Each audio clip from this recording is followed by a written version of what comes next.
Good morning, class. Today we are concerned about the poem Traveling Through the Dark by William Edgar Stafford. And in concern to this poetry, before getting into the poetry, we are starting our journey with the introduction of the author. Our author William Stafford was born in 1914 and he passed away in 1945. Our author was born in Hutchinson, Kansas. His first book was not published until he was in his mid-40s. He stepped into his mid-40s when the first book was published.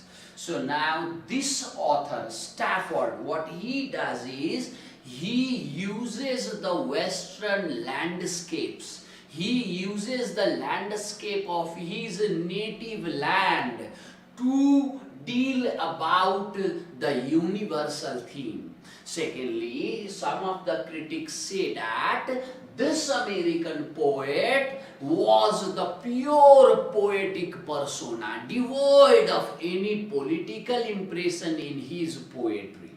Critics say that his poetries do not indulge themselves in political discourse, rather it is the pure poetic expression. Next is that his poems indirectly deals about the modern modes of living, the modes of living that have lost its touch with the soil, that have diverted away from the natural course. So this thing is presented in his poetries. We see the modern life, right? Our modern life has lost its touch with the soil.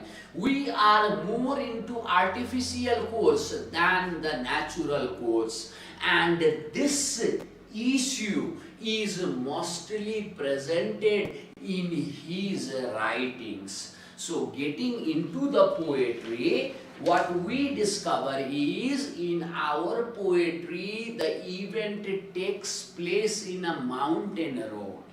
In a mountain road, the event takes place. Poet puts down the act of a driver who finds a dead deer on the road. A driver is driving his car in the night and he is driving through the mountain road. The road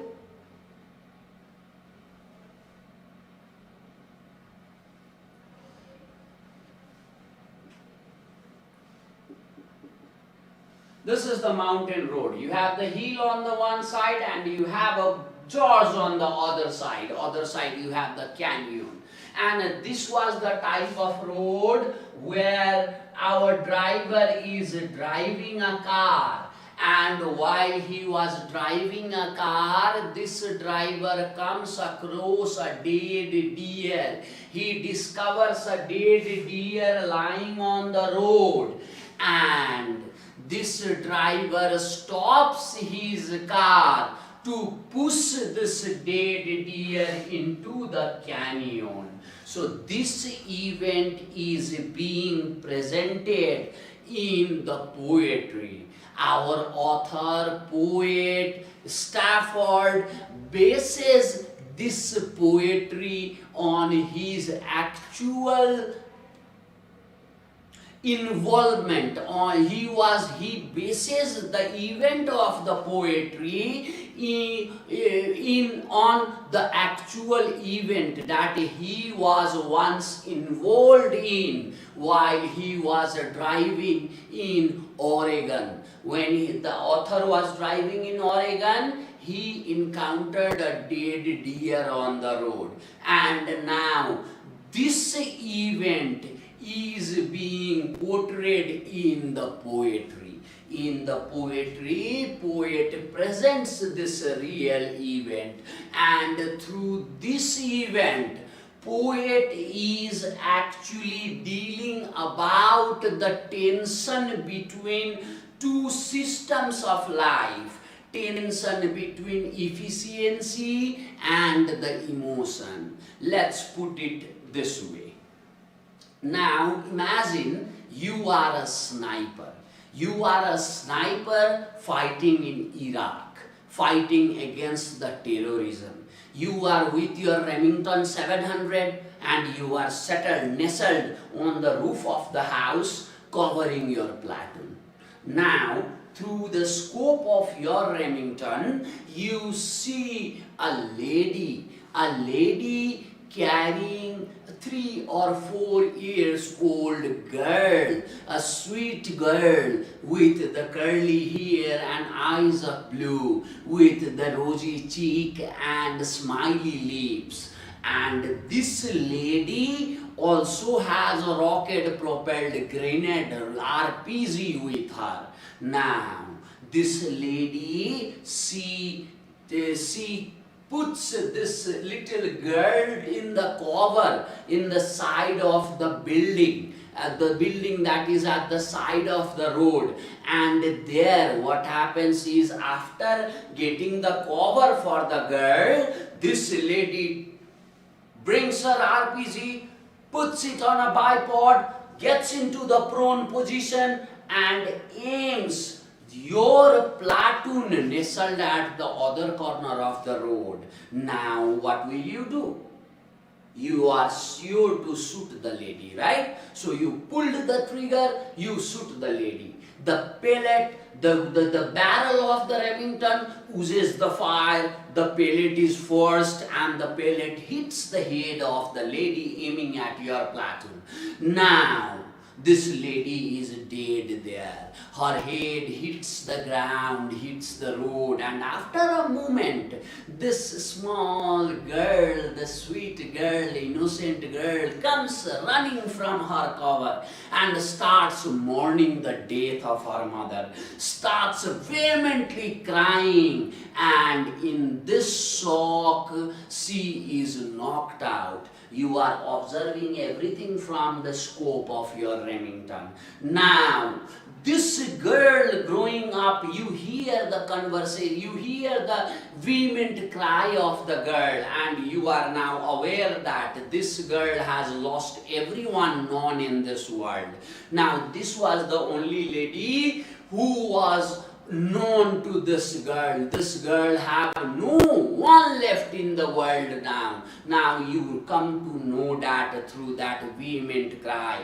And once that girl, after knocking out, wakes up, and now she, growing up in the battlefield, knows how to fire the loaded weapon, and RPG is in a position so that if anyone pulls the trigger, the grenade there is definitely going to hit your platoon. And now this girl, the small innocent girl, now tries to use the weapon, try to shoot your platoon, because she knows that these are the men who have killed her mother, and now she is working with the RPG trying to fire it towards you, against your platoon. Now what would you do? You will shoot the small girl, or you will let your platoon to be shot? Here, at this point of movement comes the tension between efficiency and the emotion. Efficiency says, this is another potential terrorist. She is with the vengeance and she will definitely be a suicide bomber. And so kill her. Don't let the poisonous seed germinate. Kill her, save your platoon, and get the Medal of Valor. This is what the efficiency says. The unglamorous virtue is what you should prioritize here, right? But at the same time, when you see your daughter's face in that girl, when you think that this girl is left alone, she is shocked, and now in this loneliness she is so afraid that she is thinking, these men have killed my whole family, now killed my mother, and they are definitely going to kill me. So to save her itself in the act of defense. She is trying to fire the RPG. You know that.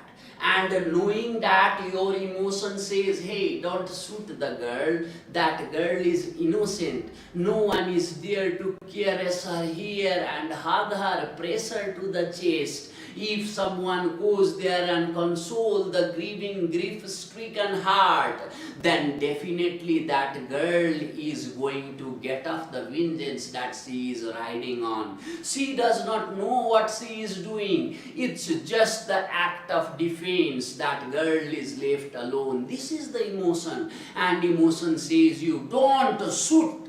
Right? So this type of tension between the two instincts of human, between the two modes of life. On the one hand, we have the efficiency, where soldier is trained to shoot. Soldier, his duty is to kill the terrorist regardless of their age and emotional condition, regardless of the predicaments that he knew about the terrorist. That is his job. This is the efficiency. If he shoots the girl, the efficiency won there. Right? So this is the unglamorous virtue that won here. Now if he leaves the girl, does not shoot the girl and let the girl play there, now this is what called the emotion. We are always in dilemma between these two forces in our life.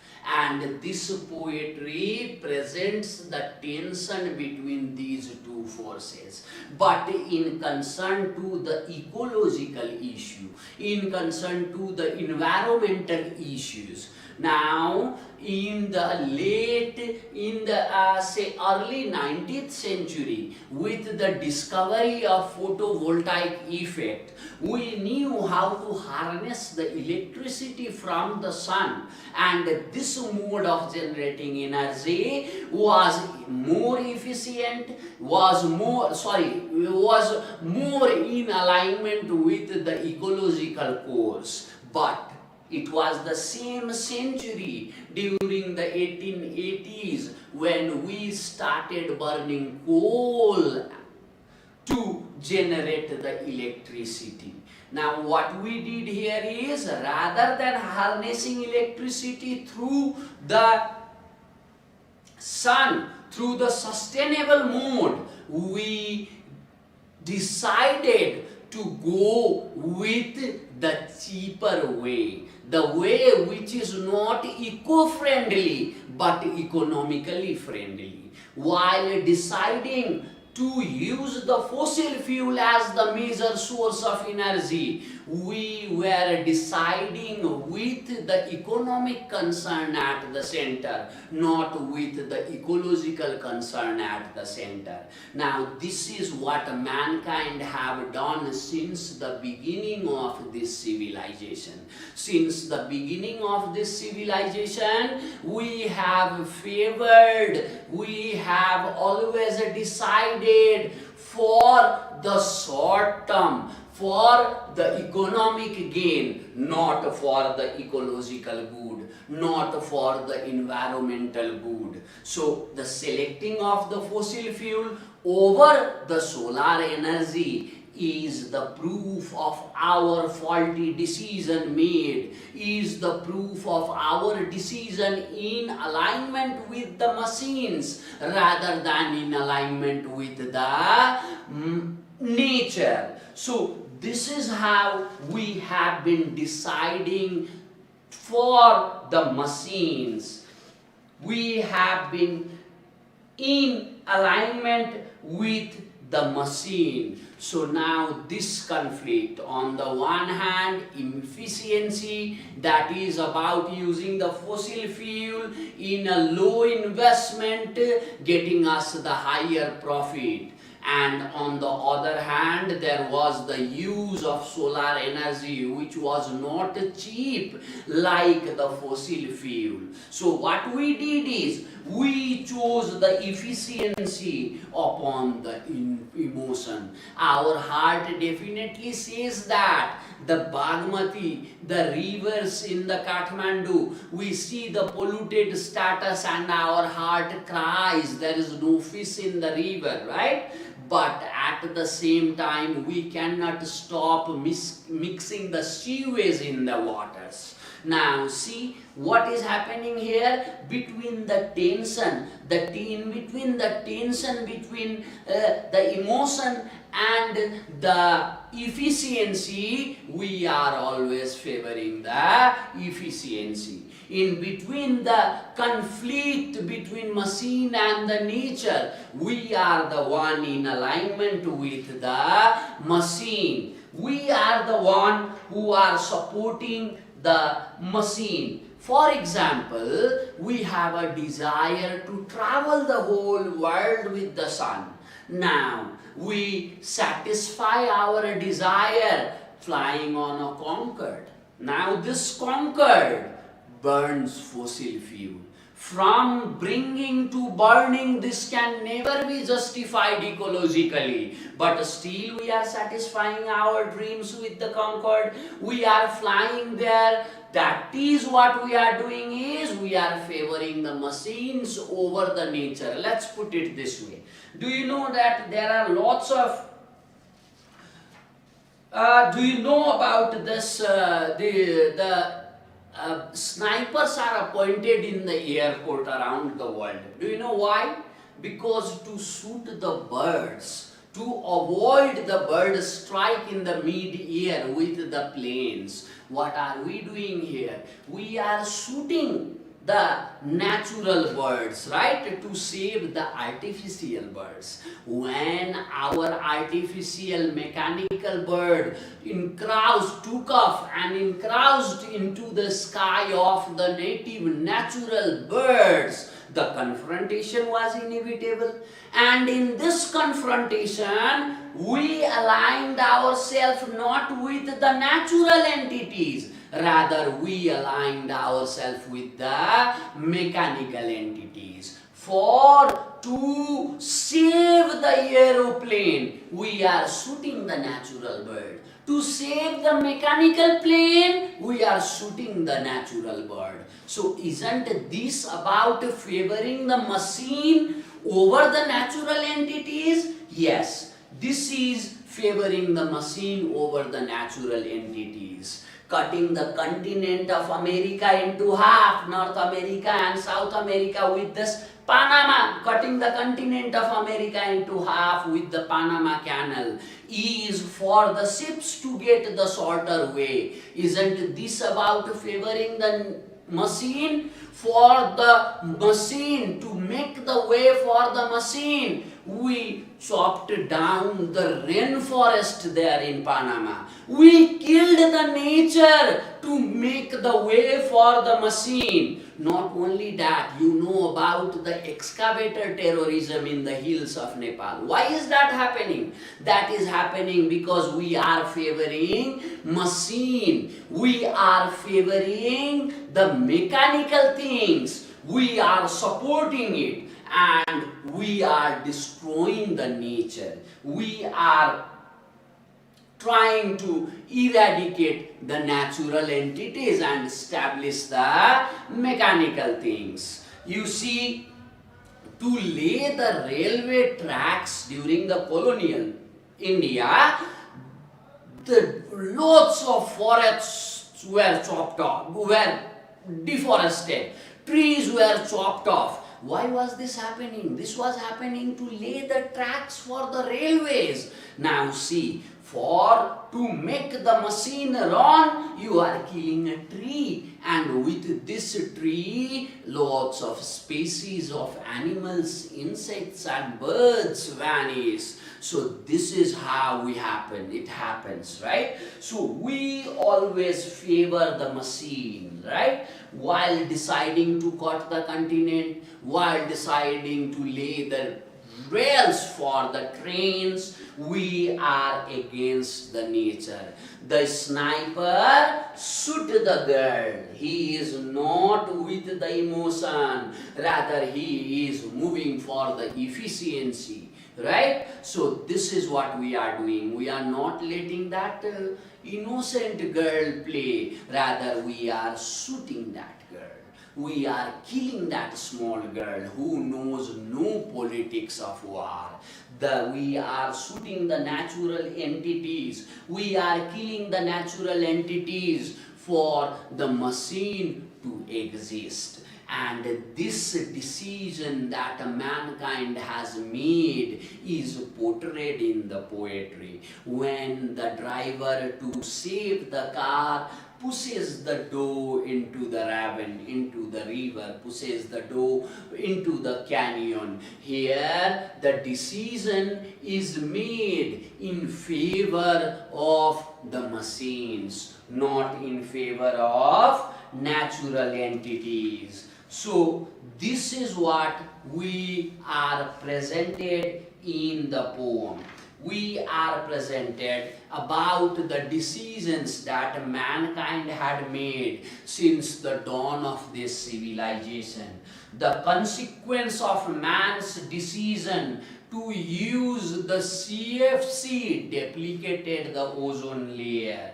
The consequence of man's decision to divert the Amu Darya and Sir Darya that supplied fed water to the Aral Sea resulted into one of the greatest, one of the biggest environmental catastrophe in the Central Asia.